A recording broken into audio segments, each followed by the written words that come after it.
जी नाज़रीन, इस वक्त वो अफराद जो कि पीपल्स पार्टी में बाकायदा इन्होंने ज्वाइन किया है और उनसे जानेंगे। तहरीक इंसाफ के खिलाड़ी थे ये, और ये जो टीम आपको नज़र आ रही है नाज़रीन, ये वो टीम है जिन्होंने दिन रात एक करके अपना काउंसिलर जितवाया, और जो कि गुज़श्ता इलेक्शनों में जीतने वाले कैंडिडेट जो थे वो तहरीक इंसाफ के ही रहे हैं, और आज आप देखते हैं इनको ये जाले बन चुके हैं। अब इनसे जानेंगे कि कौन सी ऐसी पॉलिसी थी जो कि वहाँ से इन्होंने खैरबात किया और पाकिस्तान पीपल्स पार्टी में शमूलियत किया। आदिल जान साहब मेरा भाई जो कि बहुत ज़्यादा एक्टिव थे, और आज देख सकते हैं आज बाकायदा शमूलियत इख्तियार करने के बाद इनको ये सहरा मिला है। और ये देख सकते हैं बाकायदा वकार मेहदी साहब जो कि इस वक्त सेनेटर हैं पाकिस्तान पीपल्स पार्टी में, और उन्होंने जो है इनको वेलकम किया, इनको हार पहनाया और इन्हें पीपल्स पार्टी का झंडा भी पहनवाया। आप जानने की कोशिश करते हैं आदिल साहब, कैसा लग रहा है पाकिस्तान पीपल्स पार्टी? अल्हम्दुलिल्लाह जी, बहुत अच्छा लग रहा है। जो पाकिस्तान पीपल्स पार्टी ने इस वक्त हमें इज़्ज़त दी है, सबसे पहले तो मैं हमारे वकार मेहदी साहब हैं, जावेद शेख साहब हैं, और जो क़यादत इस वक्त यहाँ मौजूद है अख्तर बतावी साहब हैं, जिन्होंने हमें इज़्ज़त दी है, इज़्ज़त से नवाजा है। मैं उन सब का बहुत बहुत शुक्रिया अदा करता हूँ।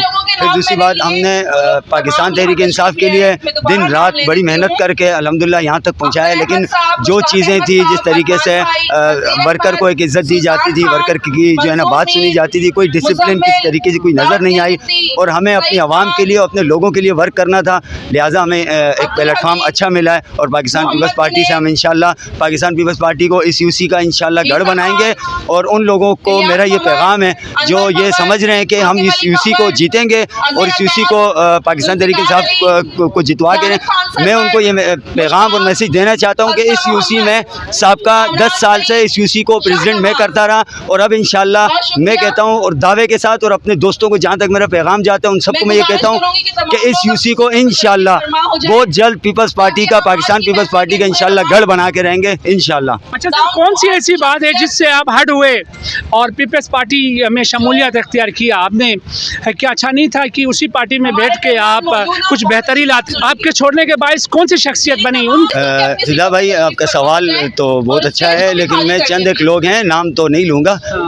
अगर मेरी आवाज़ वहाँ तक पहुँचे तो मैं उनसे ये बात ज़रूर कहूँगा कि जिस तरीके से आप वर्कर के साथ, वर्कर की एक मैसेज होता है, वर्कर का एक पैगाम होता है, और आप मंजन बेचते हो, तो आप वर्कर की बात को सुनो और जो वर्कर चाहता है उसकी बात को रखो, ना कि जो है ना आपका जो इस वक्त डिक्लेयर जिसको कहते हैं, आप वो तरीका अपनाओ और वर्कर को मतलब बिल्कुल निचली सतह पे रखो।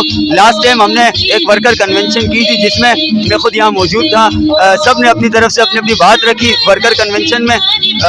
जिस टाइम खुर्रम शेर जमान की बात आई तो उन्होंने अपना जो है ना नवाज शरीफ चोर और फलां चोर ढिमका चोर, यार आप वर्कर के लिए क्या करते हो, आज तक आपने वर्कर के लिए क्या किया? अल्हम्दुलिल्लाह मेरे साथ वर्कर की पूरी टीम है इस यूसी के साथ, और हमारे साथ हमीद मुगल जो जिनकी मेहनत मतलब सब जानते हैं इस यूसी के हवाले से और ज़िला कोरंगी के हवाले से। आज अल्हम्दुलिल्लाह ये भी हमारे साथ हैं, और हम इंशाल्लाह इस यूसी को पाकिस्तान पीपल्स पार्टी का गढ़ बनाएंगे इंशाल्लाह। इख्तियार किया, कैसा लगा? वकार मेहदी साहब ने, एक सेनेटर ने आपको वेलकम किया और यकीनन सराहा भी होगा। आप कितने मुतमईन हैं, शॉर्टली बताइए। जी देखें, आपके सामने अगर हमें इज़्ज़त दी पाकिस्तान पीपल्स पार्टी के जनरल सेक्रेटरी सूबा हिंद के और सेनेटर भी हैं, तो पीपल्स पार्टी ने बुलाकर उनकी जुमला रकीन की आदत भी है तमाम ज़िला कोरंगी की, पीएस की, उन्होंने हमें वेलकम किया एक अच्छे अंदाज में, जो कि हम इस काबिल तो नहीं थे, इस काबिल हमें समझा अपनी माजी, तो हमें इज़्ज़त दी। इंशाअल्लाह ताला हम उम्मीद हैं कि हम अपने मसाइल बेहतर तरीके से पाकिस्तान पीपल्स पार्टी के प्लेटफॉर्म से हल करवाएंगे। जरी भाई, देखें आपने बाकायदा शमूलियत इख्तियार किया, इन कांधों में खिलाड़ी का परचम हुआ करता था, अब जो है जियाला बने आप, कैसा लग रहा है आपको? इंशाल्लाह बड़ा खुश हूं अल्लाह के हुक्म से और मुतमईन हूं इंशाल्लाह। आपको एक सेनेटर ने कम किया, कैसा लगा? इज्जत अफजाई हुई आपकी? बड़ी खुश हुई इंशाल्लाह, बड़ी इज्जत दी, अल्लाह पाक इनको इज्जत दे। अच्छा जी बिल्कुल। तो आप समझते हैं कि इलाके के जो बच्चे कुछ काम हैं वो इंशाल्लाह ताला पीपल्स पार्टी के प्लेटफॉर्म से आप हल करेंगे? इंशाल्लाह हल करेंगे, इन्होंने वादा किया इंशाल्लाह हमारा साथ हल होगा इंशाल्लाह। जी आबिद इकबाल साहब, सर आप माशाल्लाह से देखें एक मीडिया पर्सन पर्सन भी हैं।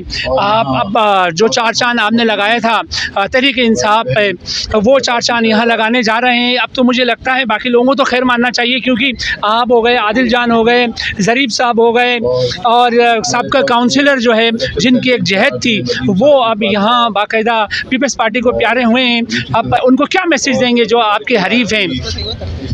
अस्सलाम वालेकुम। सबसे पहले मैं आपका शुक्रिया अदा करता हूँ फिदा भाई के आप भी एक मीडिया पर्सन है, मैं भी खुद भी मीडिया पर्सन हूँ।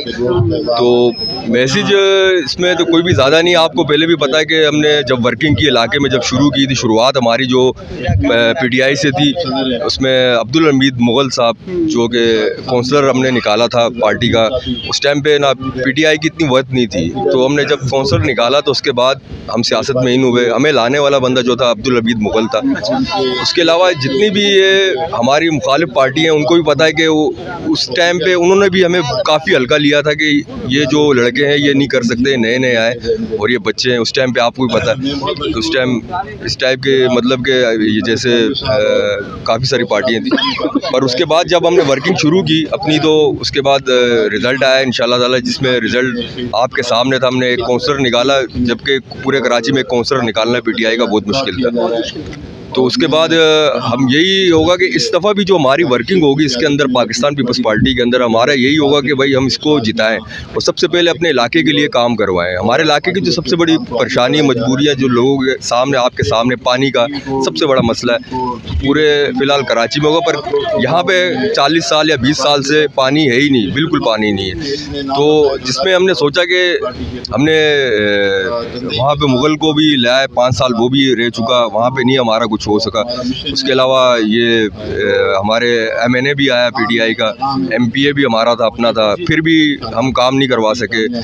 तो इसमें हमें काफ़ी सारा डिसाइड हुआ। लोगों से भी आपको पता है फिर जिनसे हम वोट लेते हैं वो भी आके फिर पूछते हैं कि भाई काम क्यों नहीं हुआ। तो इस दफ़ा इंशाल्लाह ताला जो हमने फ़ैसला किया है ये बड़ा सोच समझ के फ़ैसला किया है कि इंशाल्लाह इस दफ़ा कामयाबी हमारे हक़ में आएगी। सर, जहाँ तक MNA की बात है वो मुतहरिक नज़र आते हैं, बट MPA जो है वो बिल्कुल मैदान छोड़ के जो नया बंगला लिया है साइमा सिटी जैसी एक बहुत ज़्यादा महंगी तरीन एक सोसाइटी में, वहाँ के रहे हैं। अब ये बताइए, आप पार्टी छोड़ चुके हैं, शमूलियत अख्तियार किया आपने पाकिस्तान पीपल्स पार्टी में, कौन सी ऐसी शख्सियत है जो आपको पार्टी छोड़ने के बाइस बनी, उसको भी ज़रा बता दें ताकि ये चीज़ें सामने आएँ और आइंदा जो है वो आप जैसे किसी जो है करते धरते कारकुन के साथ खिलवाड़ ना हो। जी, इसमें मैंने आपको पहले भी एक दफ़ा बताया कि इसमें जो वर्किंग थी ना इलाके की, मेन वजह थी पानी हमारे। उसके अलावा फिर MPA का, जैसे आपने बोला, आपने बिल्कुल ठीक कहा है कि MPA का बिल्कुल वर्किंग नहीं थी, 0/0 वर्किंग थी इलाके के अंदर। उसके अलावा फिर MPA के, जैसे आपने साइमा सोसाइटी की बैक साइड पे एक रोड देखा है, वो हमारे यहाँ अवामी का फ़ंड था, वो बैक साइड पे वो रोड बनवा दिया। और उसके अलावा उनको फिर ये जो फंड था वो वहाँ लगा दिया ताकि उसको बंगला मिल सके सोसाइटी के अंदर। यही बात होगी, मतलब कि जहाँ तक सुनने में ये आया, लाजमी बात है। इससे पहले आपको पता है अदील इंजीनियर साहब जो MP है हमारे यहाँ के, तो वो पहले एक मोटरसाइकिल थी और एक कंपनी में स्टील मिल के अंदर कोई इसी तरह वर्कर वगैरह आए थे। उसके बाद इनको बंगला मिल गया जितना भी था। फिर उसके अलावा फिर पैराशूटर था एक बंदा जो ऊपर से आया, जो ना पार्टी से उसका ताल्लुक ना किसी कराची से उसका ताल्लुक, उसको ला के राव लियाकत साहब थे, तो वो आए ऊपर से और उन्होंने आके जो हमारा हक था वो उन्होंने छीन लिया सारा।